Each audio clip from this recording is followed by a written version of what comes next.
Manatili na lang ba tayo na makakagisi sa akot at pera? Kailan ka magigising?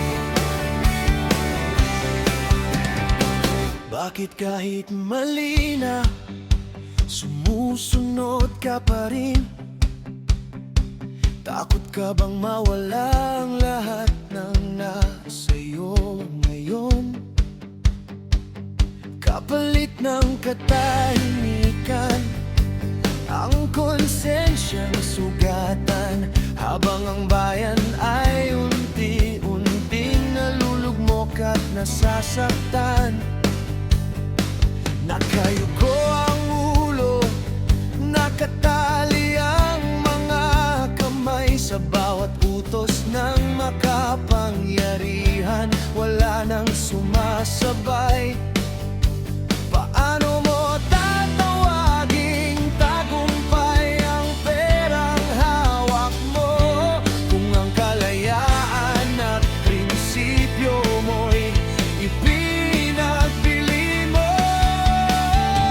Hanggang kailan ka magbubulag-bulagan? Hanggang kailan ka magbibingi-bingihan? Ang bayan ay sumisigaw ng pagbabago.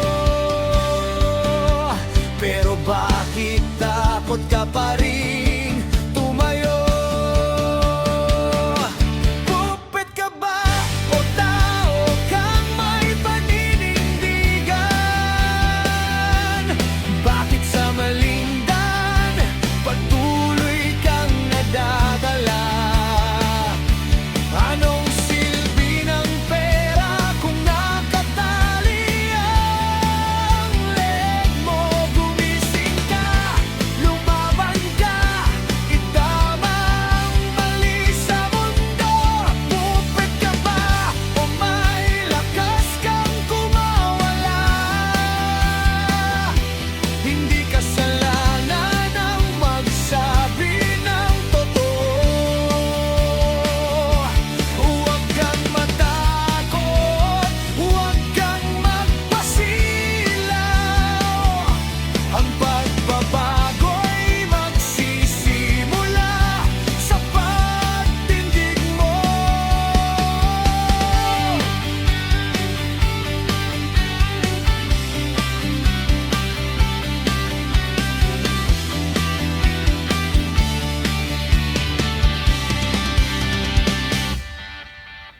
Paano ka bibitiw kung pera ang nasa harapan mo? Paano ka lalaya kung takot ang kasama mo? Bawat katahimikan ay pahintulot sa mali.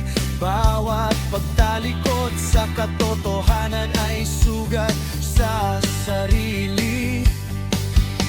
Huwag kang bumaliktad sa tamang landas. Huwag hayaang ang konsensya mo'y tuluyang malagas.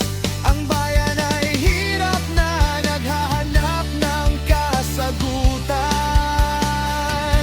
Ikaw ba'y mananatiling tahimik o kikilos para sa kinabukasan?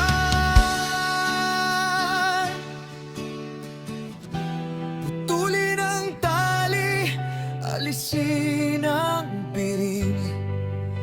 Ang tunay na lakas ay hindi nabibili ng salapi.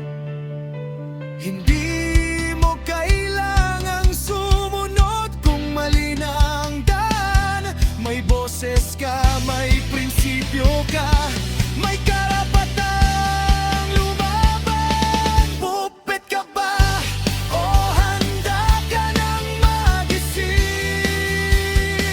Sa gitna ng dilim, magiging ilaw ka ba? Tama na ang takot, tama na ang katahimikan. Oras na para